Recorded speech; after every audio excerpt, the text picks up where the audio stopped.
Assalamualaikum warahmatullahi wabarakatuh.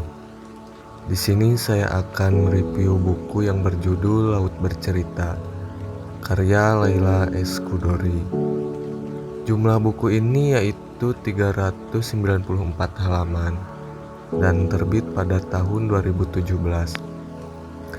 Buku ini berbentuk novel yang berjudul Laut Bercerita, merupakan sebuah novel yang menyuguhkan alur cerita yang dilatar belakangi oleh peristiwa saat Indonesia dipimpin oleh Presiden Soeharto yang kita kenal sebagai Orde Baru.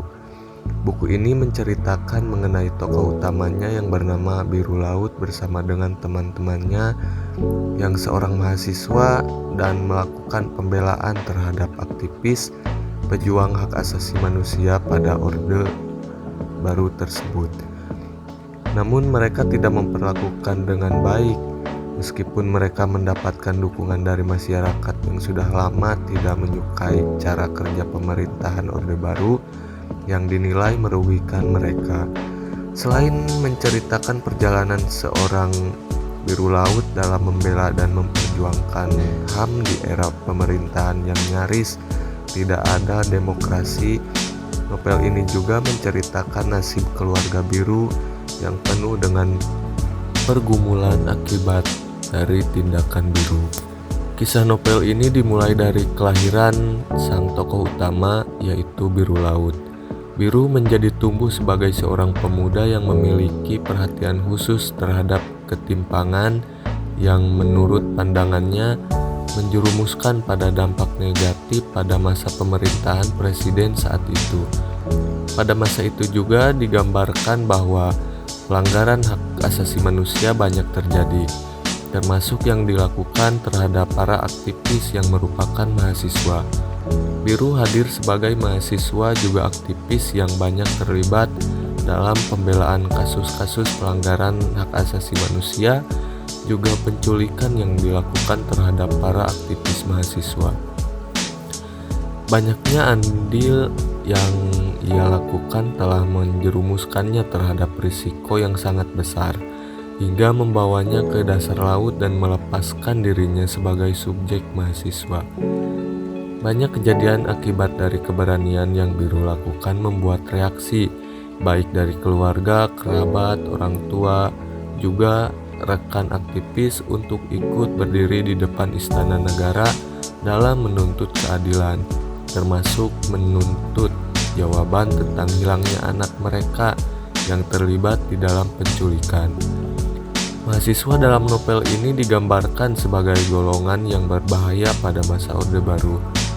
Mahasiswa yang memiliki antusias terhadap paham kiri yang juga tertarik membaca produk buku-buku kiri mendapatkan pengawasan ketat. Jika hal ini disertai dengan penolakan terhadap kebijakan-kebijakan pemerintah, maka mereka akan mengalami hal-hal yang buruk, seperti diculik, disiksa dan diinterogasi, bahkan dibunuh. Mahasiswa banyak melakukan gerakan yang menentang kebijakan pemerintah dan menyebabkan penculikan juga penyiksaan terhadap mereka. Hal ini dinilai telah menentang pemerintahan Orde Baru yang hadir nyaris tanpa demokrasi.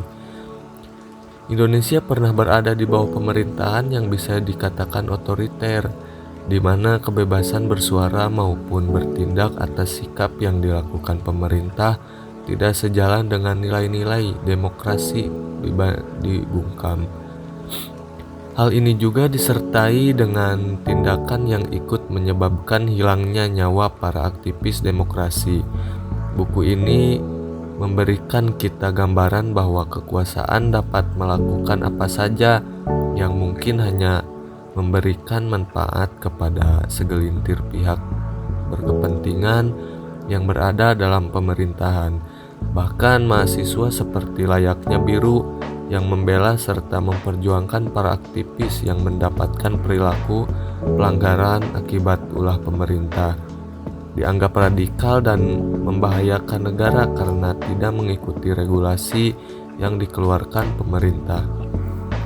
Padahal saat itu Indonesia merupakan negara yang berasaskan pada nilai-nilai Pancasila yang mana seharusnya negara dijalankan sesuai dengan nilai yang terkandung di dalamnya dengan berlandaskan pada nilai-nilai. Namun dalam kenyataannya seperti yang digambarkan pada novel yang berjudul Laut Bercerita, demokrasi tidak berjalan semestinya karena banyaknya pelanggaran hak asasi manusia. Segelintir orang seperti biru yang berusaha untuk mengubah sistem yang bobrok pun kehadirannya terancam.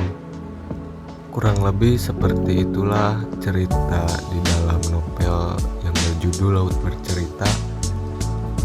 Kurang lebihnya saya minta maaf. Terima kasih.